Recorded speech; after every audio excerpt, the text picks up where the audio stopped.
Y vamos a seguir con esas visitas a Coyoacán, esos lugares donde la plástica, las artes y sobre todo la cultura está presente.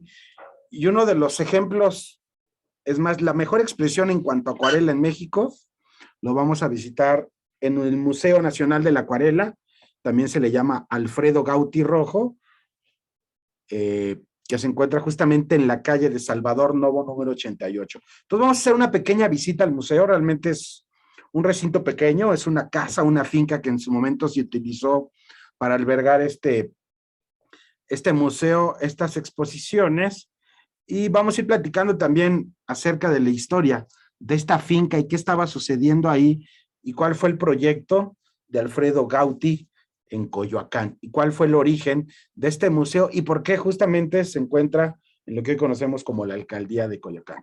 Entonces vamos a iniciar nuestro recorrido rápidamente.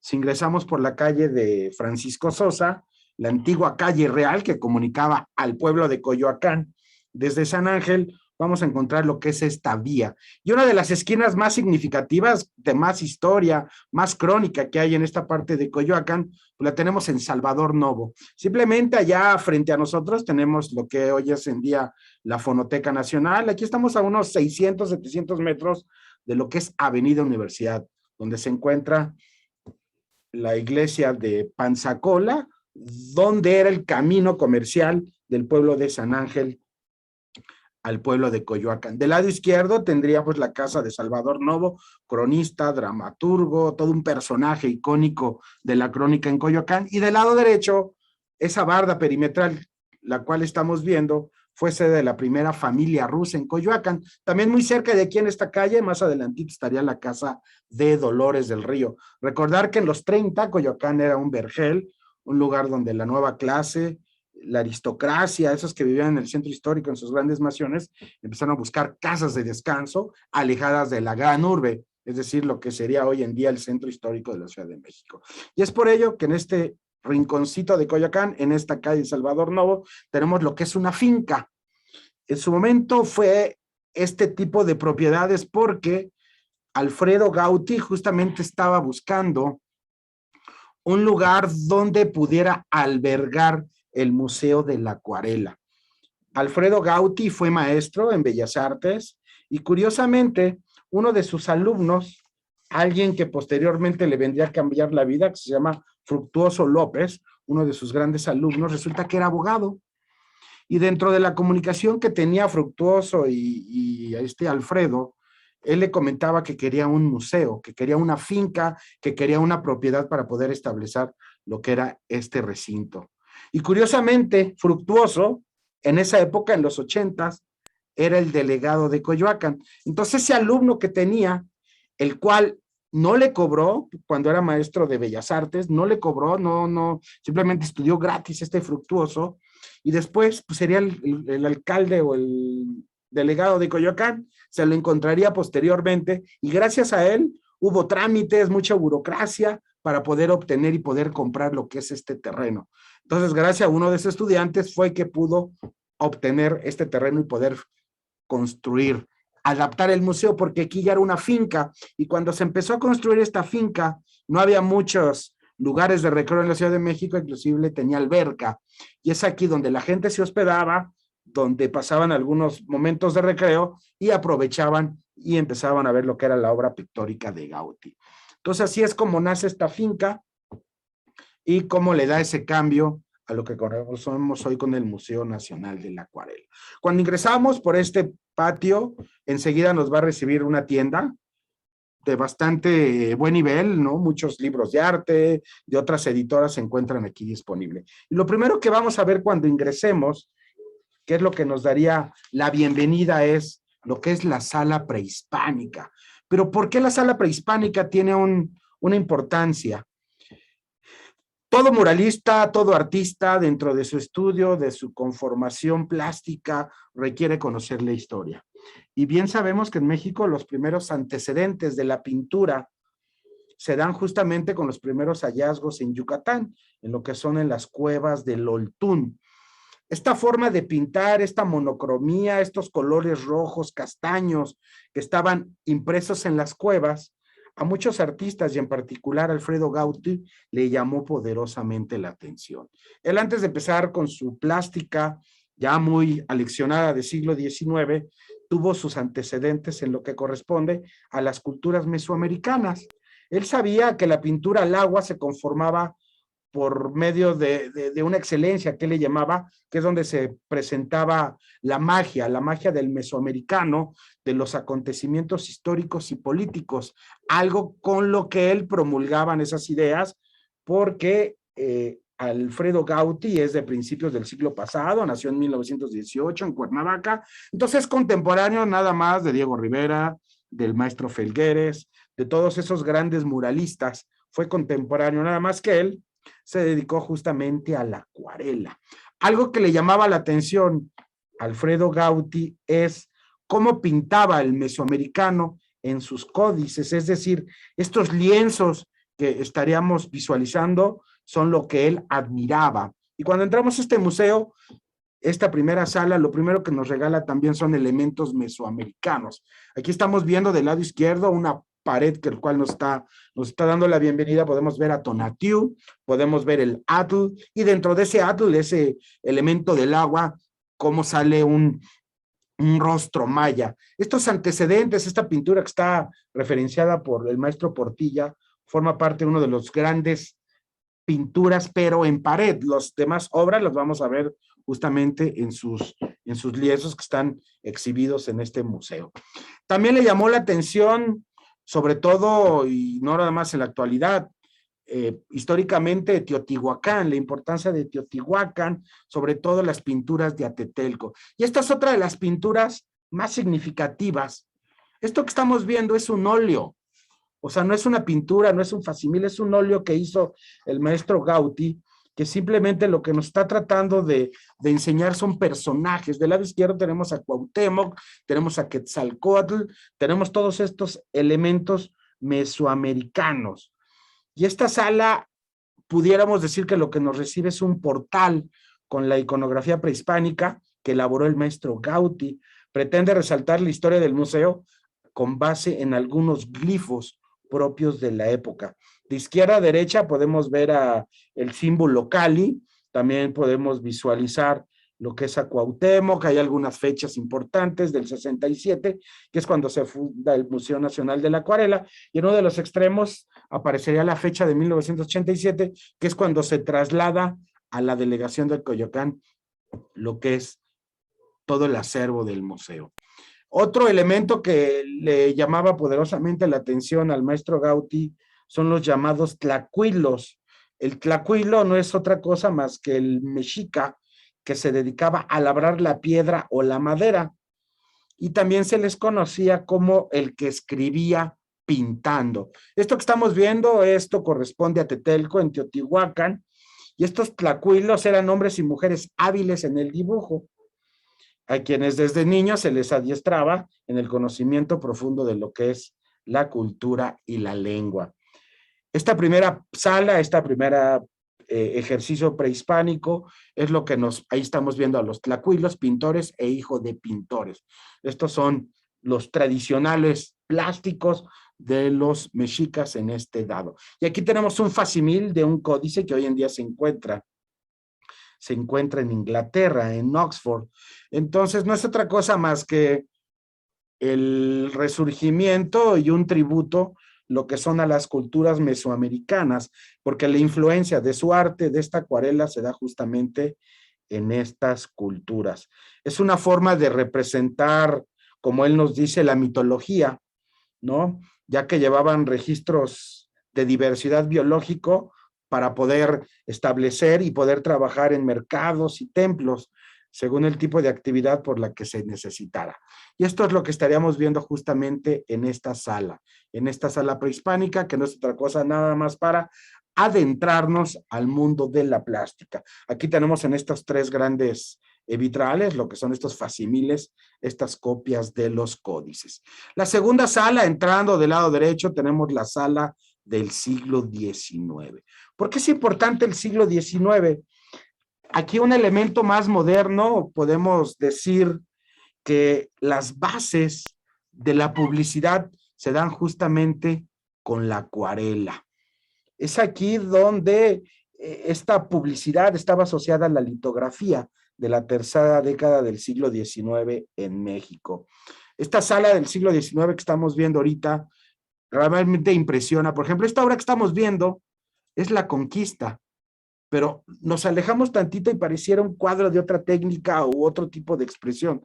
Simplemente son la representación, continuando con esta historia prehispánica, ahora que está muy de moda lo que es el tema del resurgimiento y de la conquista, pues aquí tenemos esta acuarela de Hernán Cortés. Simplemente un trabajo que se empezó a realizar, a plasmar lo que es nuestra historia bajo la acuarela.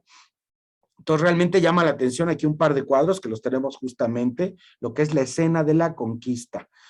En algunas cédulas, más bien en todas las cédulas van a haber unos puntitos, unos relieves. Cabe señalar que este museo es incluyente. Toda la cédula está indicada en método braille. Es uno de los grandes proyectos para que la inclusión, personas con debilidad visual puedan disfrutar. La publicidad, aquí estamos viendo parte de lo que se venía produciendo en esa época, alguna propaganda, es lo que estaríamos viendo justamente en este lugar. Y una fábrica de tabaco muy importante que se llamó El Tono, podrán ubicar parte de su historia en el Mercado Viejo de San Juan, Pujibet, donde está la iglesia. Él quería hacer un teatro para los empleados. De hecho, este gran condominio que se encuentra en Bucareli, que da a Eje Central, que lo vimos en la época en el tour de la colonia Roma, eran para los empleados de la fábrica del Buen Tono, el primer conjunto habitacional de concreto armado que se llevó a cabo en la Ciudad de México, correspondía al Buen Tono. Entonces el Buen Tono, una de las grandes fábricas de tabaco, apoyó su publicidad simplemente en la acuarela, porque estaba asociado a la litografía de esta década del siglo XIX en México. Consistía en la transparencia y en la luminosidad del color que sirvieron para que la industria publicitaria hiciera de las suyas, emergiera dentro de este México nacionalista. El Buen Tono, esto que estamos viendo correspondía a la publicidad y no es otra cosa que una de las fábricas más importantes. El tabaco tenía una gran importancia justamente en esa época. Todo eso con base en acuarela. Realmente este trabajo vale la pena. Aquí podemos ver la firma de Pujibet, el gran patrocinador de la fábrica del Buen Tono. Y aquí estaríamos ubicándonos rápidamente en Avenida Constituyentes. Quienes han bajado por Constituyentes, donde están las instalaciones de la Policía Federal, pasando el ejército, del lado derecho estuvo el antiguo molino de Belén, mismo que fundó Hernán Cortés. Pues esta mágica expresión en acuarela es la fábrica de Belén. Esa la pueden ubicar, algunos restos, algunos vestigios, cuando se hace la visita a la Policía Federal que está justamente en Constituyentes, todavía se ven restos de lo que fue esta planta. Estos batanes aprovechaban la bajada de los ríos para emerger fuerza. Recordar que en los batanes es donde se procesaba y se trabajaba lo que eran los textiles. Todo esto al poniente y en las montañas del Valle de la Ciudad de México. Y este es el molino de Belén. Así se veía. Es maravilloso estas exposiciones porque nos permite conocer y ver cómo era el México de antaño. Gracias a estos maestros, a los litógrafos, a los acuarelistas, podemos ver cómo era ese México. Entonces vean, esto era el poniente, ya más hacia arriba estaría el desierto de los Leones, uno de los extremos, Guajimalpa, la ex hacienda de Belén de las Flores. Otro tema de gran importancia en el siglo XIX corresponde al paisaje. Vean el maguey, vean el burro, vean los chicoleros. Durante este siglo, los pintores mexicanos recurrieron en búsqueda de paisajes hermosos, como lo que estamos viendo aquí, el valle de los gigantes, de estas piedras enormes en Chihuahua, también lugares que mostraran belleza y diversidad al mismo tiempo. Esta obra que estamos viendo no es otra cosa que los canales de Xochimilco en acuarela. Vean, me voy a acercar y cómo se ven los toques de la acuarela, se ven los rasgos, se ve la técnica impresa en este papel, y a medida que nos vamos alejando, pues va cobrando realidad. Entonces, algunos lo llamarían como una parte de un impresionismo. Y este paisajismo urbano también se dedicó a fotografiar lo que fueron los jardines, los conventos, los atrios. La acuarela como técnica principal sucede como maestros como Argüelles, como Bringas, importantes paisajistas que surgieron en esa época. Y había influencia obviamente de José María Velasco, de Diego Rivera, de Saturnino Hernán, de Clemente Orozco en gran medida, Ignacio Rosas, es decir, de muchos artistas. Esta es una obra donde se plasmó lo que iba a ser un museo de historia natural. Aquí tenemos el exconvento del exconvento de Churubusco, ahí en Coyoacán. Así es como se vería el exconvento de Churubusco en la acuarela. Recordar que aquí estamos en el siglo XIX. Y unos van a ubicar el nombre, el que voy a mencionar, Adamo Boari, aquí lo estamos viendo. Adamo Boari, recordar que fue arquitecto, fue el que construyó el Palacio Postal en el Centro Histórico de la Ciudad de México, quien iniciaría el Palacio de Bellas Artes. Muchos lo catalogan y lo identifican como arquitecto, pero aquí tenemos una obra maravillosa de Adamo Boari, que era un proyecto para un salón presidencial. Entonces, Adamo no nomás fue arquitecto, también fue un gran maestro de la acuarela. Y aquí estamos viendo su trabajo, que consistía en realizar el alzado de un salón de uno de estos grandes palacios. Ahí lo estamos viendo con sus cortinas, sus candelabros, todo majestuoso. Es como un barroco excéntrico en el interior, y eso gracias a la acuarela. Esta es una vista parcial de lo que podíamos ver en la sala. Como pueden ver, realmente es muy pequeña. Y una vez que iniciamos por la sala prehispánica y por la sala del siglo XIX, aquí podemos agarrar dos pequeños caminitos. Si continuamos derecho, llegaríamos lo que es a la biblioteca y una escalera que nos llevaría a la parte alta. Sin embargo, del lado derecho estaríamos llegando a la sala principal, a la sala de Alfredo Guatirrojo. Les voy a comentar algo y ustedes van a ser muy observadores, porque es aquí donde van a alcanzar a ver dentro de muchos de sus acuarelas la figura del payaso. Nos llamó la atención una vez que fuimos al museo, por qué existía la presencia de los payasos, por qué existe esta forma de dibujarlo. Miren, aquí tenemos un payaso, luego hay otra acuarela que se llama Payasos, luego tenemos el ciclo de vida como si fuera la vida del circo, es decir, tenemos muchos elementos. Ahorita me voy a detener en uno de ellos para platicarles la historia del museo que obedece con los payasos, porque la vida es como un circo. Y esta palabra que estoy diciendo, la vida es como un circo, es justamente el elemento principal de esta pintura. Me voy a detener aquí. Esta obra se llama La vida es un circo. Podemos ver tres payasos, no son nadie en particular, simplemente payasos. Del lado izquierdo ven un malabarista. Ese es el maestro Alfredo Gauti. ¿Por qué se pintó ahí? En esa historia de querer contar con algún museo, le costó mucho trabajo, le costó demasiado esfuerzo buscar un inmueble, un terreno, un local, una parte física para poder fundar el Museo de la Acuarela, la Sociedad de Acuarela Mexicana. A pesar de que conocía al delegado, obtenía ciertos beneficios, ciertas influencias para poder tener este elemento, este terreno. Se dio cuenta que había una burocracia. Se dio cuenta que la vida es falsa, que la vida es hipócrita, como un payaso.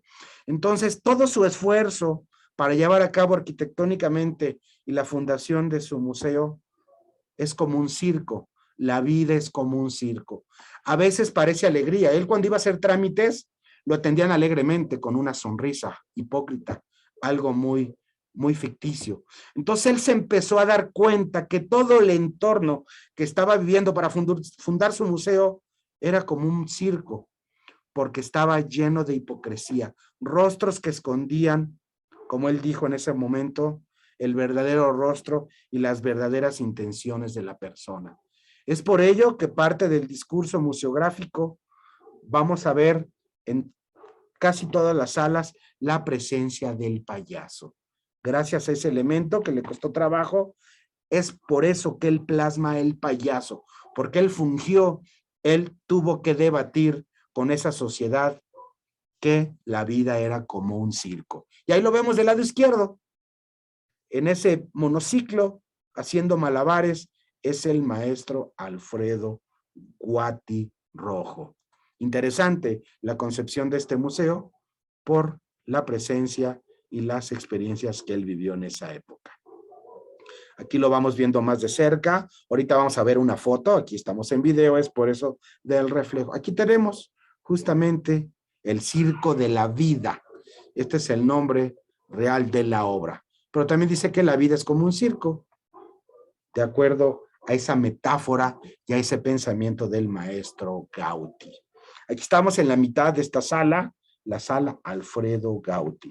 Muchas sociedades de acuarelas en otros países se crearon a partir del ejemplo de la Sociedad Mexicana de Acuarelistas, es decir, que también fue influencia para otras latitudes. Esto sucedió en 1964. Otras ya existían desde años anteriores, como en Madrid, o como el lugar donde se fundó la acuarela a principios de 1800 en Inglaterra.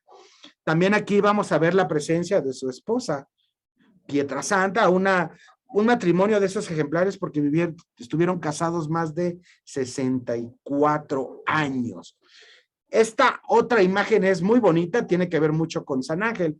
Esta no es otra cosa que la fachada de la iglesia de Chimalistac, de San Sebastián, pintada en 1982. Ahí podemos ver al calce, la firma. Esta es la iglesia de San Sebastián en Chimalistac, de acuarela. Llama mucho la atención y es una de las piezas más bonitas e icónicas, justamente por la zona en donde se encuentra el Museo de la Acuarela. Gauti expuso en muchos países del mundo. Llegó a exponer en Australia, Bélgica, España, Italia, Francia, Estados Unidos, Nueva Zelanda, en Singapur, en Indonesia, en Japón, en Brasil, Colombia, Canadá y obviamente en nuestro país. Esta es su esposa, Berta Pietrasanta, un matrimonio de más de 64 años. A Berta la conoció porque era hermana de uno de sus compañeros. No tuvieron hijos, que ellos decían que su hijo era el propio museo. En 2003 murió su esposa, que la vimos ahí. Pero el maestro Gauti entró en una gran depresión y no se esperó mucho.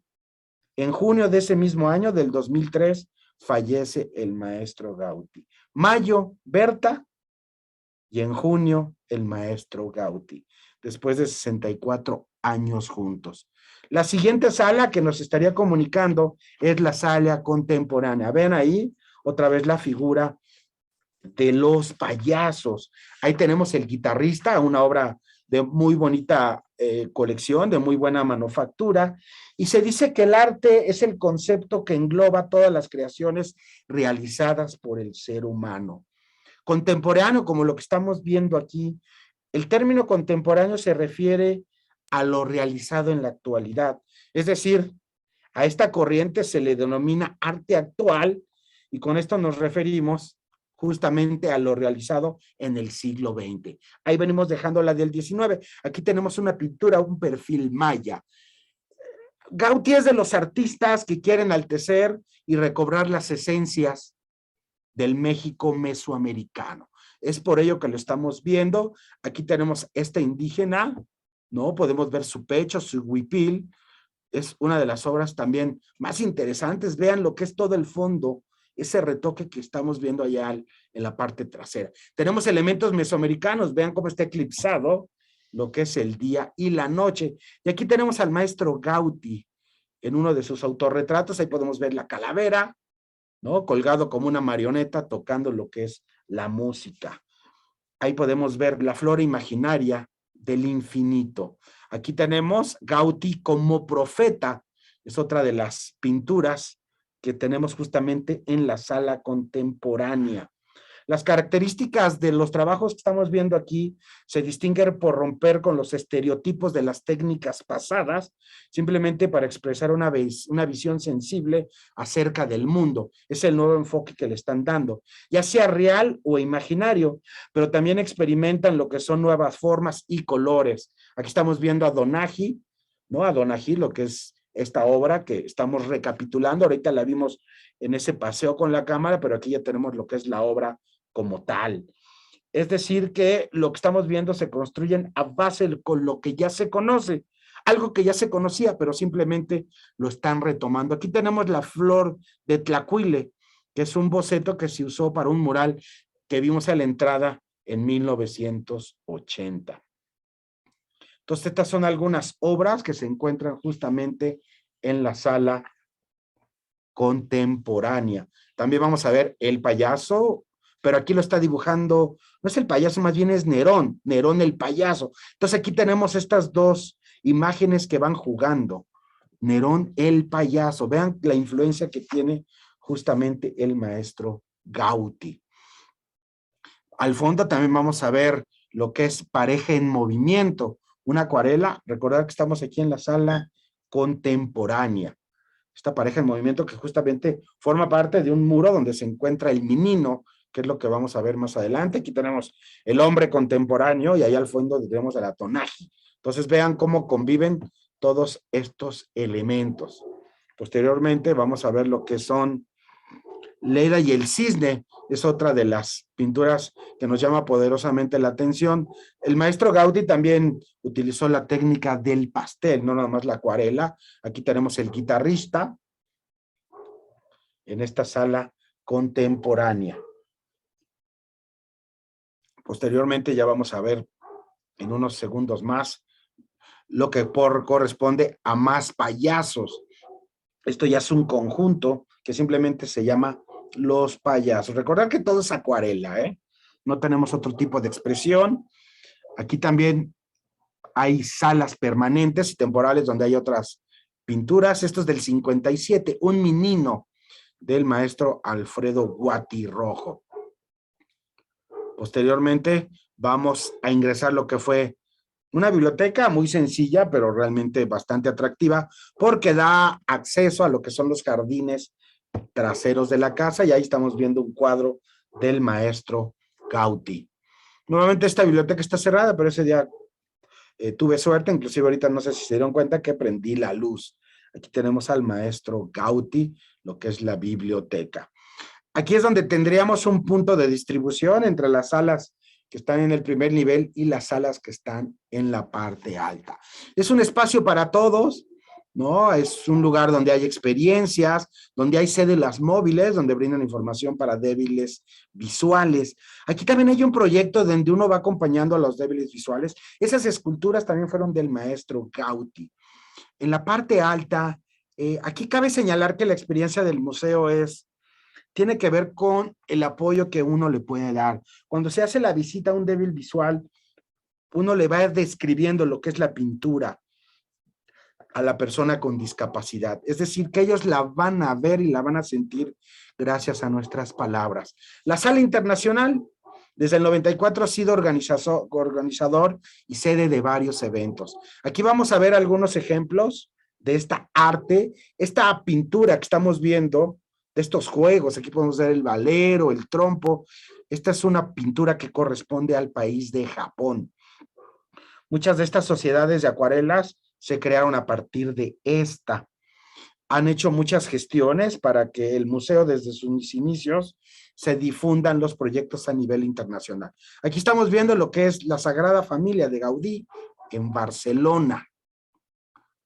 Aquí tenemos otros elementos, dibuja mucho lo que es al pueblo brasileño, al pueblo cubano, que vamos a ver más adelante. Es en esta sala donde se permite apreciar lo que es la recurrencia de varios temas, como son las marinas, los bodegones y los paisajes. Es básicamente el proyecto y los temas que aquí encontraríamos. Esto hace que el arte sea constante y se confirman que la humanidad está compartida a través de estos trabajos. Este es un carnaval brasileño, justamente que forma parte de la Sala Internacional.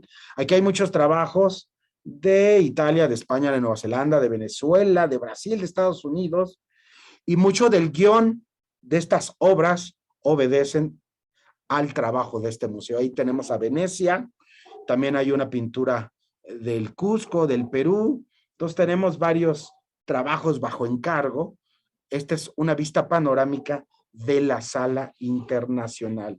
Saliendo de la sala internacional por el punto de distribución, que es donde estaría esta escalera, vamos a ver, aquí entraríamos lo que es a la sala nacional. Es aquí donde un grupo de artistas, como estamos viendo en la cédula, comandados por Alfredo Guati, lograron conformar la sociedad mexicana.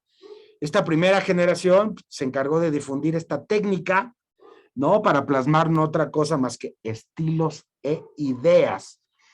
Aquí hay obras muy importantes de estos maestros como Mariela Arrieta, Beteta, Ignacio Beteta, que es una persona que él ayudó dentro de sus inicios, gracias a esas giras militares. Él formaba parte de esas propuestas para tratar de llegar sobre todo a Sudamérica. Y es aquí donde estas piezas que vamos a ver, el mexicano, esta sala nacional se dedica a pintar ese México rústico, ese México de mercado, ese México tradicional, como lo que vamos a ver adelante en Guanajuato, Tasco, es más, vamos a ver unas acuarelas muy, muy importantes. Esta técnica de la acuarela es difícil, sobre todo porque deben de mantener la humedad y la espontaneidad del color en esas dimensiones, algo así como de 150 centímetros por 100. Ahí tenemos la entrada de un convento, aquí tenemos el vagón de un tren, porque esto retoma mucho de la época del Porfiriato, aquí tenemos un violín, y ahorita me voy a detener en algunas obras. Aquí tenemos ese México elitista, ¿no? La señorita tocando música, pero en una mesa ahí muy decorada con frutas. Aquí tenemos un homenaje al maestro Francisco Subirán. Entonces ahorita le estamos aquí dando una vuelta nada más por parte de lo que se plasmó en el Instituto de Arte, que fue el primer Salón Nacional de la Acuarela, justamente en este lugar. Gracias a la difusión de esos eventos fue que surgió la exposición y el avance y crecimiento de este museo. Este es impresionante, a mí en lo personal esta me llamó la atención por el rostro de la niña.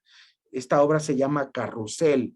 Entonces, a medida que nos alejamos, bien, tiene un gran realismo. Este carrusel que justamente está a un costado del Palacio de San Lázaro, el carrusel de Marta Orozco. Aquí del lado izquierdo vamos a ver una de las 5 estaciones de tren que hubo en la Ciudad de México. Recordar que Porfirio Díaz quería hacer de México un pequeño París, y en San Lázaro estuvo una de las estaciones de tren más importantes, algo así como Buenavista. Entonces, una forma de representar cómo era la estación de San Lázaro obedece a la presencia de esta acuarela. Este es el tren de San Lázaro. Aquí estamos viendo San Jacinto en San Ángel. Llama la atención todos los tonos de verde. Es realmente bien interesante. Y aquí tenemos lo que es la entrada de un convento. Si se fijan, del lado derecho hay un cartel arriba del burro que dice Gran Circo. Entonces está publicitando aquí la Santísima Trinidad. Estamos viendo este arco que es la entrada de los conventos. Entonces, es como está retratando lo que es el México colonial, que sirvió justamente para expresar estas propuestas. Aquí tenemos de nuevo cuenta lo que es San Jacinto. Cantidad de tonos verdes y amarillos impresionante. Esta es la tortillera, otras de las pinturas que llama la atención de ese México rústico, ¿no? Las casas como lo que pudiéramos ver en colonias como la Roma, como en Azcapotzalco. Y es aquí también donde vamos a ver una de las fachadas barrocas más impresionantes, ¿no? Hoy en día en uno de los conventos de más tradición, lo que sería el Museo del Virreinato, el templo de San Javier, lo vamos a ver justamente ahorita en un trabajo barroco. Esta muro nos va comunicando a una sala pequeñita que está al fondo, que es la sala contemporánea. Y aquí estaríamos viendo lo que es Venecia, de nueva cuenta, pero ya en esta expresión. Y esta es otra de las obras simbólicas. Voy a poner pausa y véanlo. El barroco exquisito del Museo del Virreinato en Tepoztlán, cómo está representado bajo la acuarela. Llama poderosamente la atención lo que es esta pintura. Y ya nos vamos acercando y vean los toques, vean la presencia de la acuarela justamente en este lugar. Es bien complicada la acuarela porque es esta técnica aquí no hay correcciones, no hay empastes o aplicaciones. Es decir, si hay algún error, aquí se vuelve a empezar. Los materiales principales de la acuarela es el sustrato, que es el papel, lo que son los pigmentos, que pueden ser de origen animal, vegetal y natural, y las herramientas para fijarlo, que no es otra cosa más que el pincel. El papel, el sustrato debe ser muy importante porque son fibras celulosas y de algodón que le producen una absorción total. Esta sala del arte contemporáneo nos regala colores, nos regala matices vivos, que es lo que estaríamos viendo en esta pintura que se llama Sandías. ¿Qué es lo que busca el artista en este tipo de obras? Pues simplemente el artista busca una forma diferente de expresar la naturaleza, las formas y lo imaginario, que es lo que estaríamos viendo ahorita. Comienza a darle significados propios a los colores y formas, por ejemplo, representando las emociones pues a través de estos. El pintor contemporáneo prefiere la pintura abstracta sobre la figurativa. Y esto lo podemos ver en la sala de la pintura contemporánea, que aquí estamos viendo estos elementos, las formas, estos colores. Aquí ya es algo no tan moderno como lo que vimos al principio, simplemente esto ya es contemporáneo. Estamos viendo lo que es El lago encantado de maestros de Jorge Miranda, aquí lo estamos viendo justamente. Y aquí es donde llegaríamos a la parte final de este pequeño museo, porque nos permite conocer, como bien dijimos, ese México antiguo. Y esta es una de las últimas imágenes que estaríamos viendo, que son estas monjas. Y en la parte trasera podemos ver algunas estelas que él mandó hacer. Él hace alusión mucho a los cantos prehispánicos, a los dinteles, recordar que él está enamorado del México prehispánico. Entonces, cuando salimos del museo, de la tienda, acá al fondo están los servicios, hay una galería, están los salones, que es donde se llevan a cabo los talleres, y al fondo en la galería de Berta Pietrasanta es donde se llevan a cabo las propuestas de otros autores. Inclusive al fondo hay algunas obras que se venden. Jardines muy bonitos. Allá estamos viendo lo que sería la construcción de lo que queda acusando la barda de la primera casa de la familia rusa en México. Recordar que colindan estas dos propiedades. Entonces no nada más es la propuesta de la Sociedad de los Acuarela de México, la arquitectura de esta finca, ese México antiguo, sino también es un lugar donde los jardines predominan, sobre todo que le da realce y le da esa antesala lo que son a sus estelas, esos cánticos que él trata de resucitar en este espacio. No es un museo que no tiene costo, hay una pequeña vasija para que puedan dejar algún donativo. Normalmente es muy curioso, si quieren tomar fotos, dicen hay un donativo de 50 pesos, digamos que sería el único gasto que tal vez recurrirían, ya que la entrada no la cobran. Es un museo que se visita muy rápido, así como lo que acabamos de hacer. Entonces simplemente fue una pequeña muestra de lo que podemos encontrar aquí en la calle de Salvador Novo, muy cerca de la casa donde estuvo el maestro de la fonoteca, y enfrente estaría la casa de Dolores del Río. Recordar que el Indio Fernández estuvo enamorado de Dolores, y es por eso que esta zona de Coyoacán se hizo muy famosa y popular en esa época. Pues muchas gracias. Esto fue todo el recorrido. Los invito a que vayan a la calle de Salvador Novo, número 88. Abren a las 10 de la mañana y cierran a las 6 de la tarde.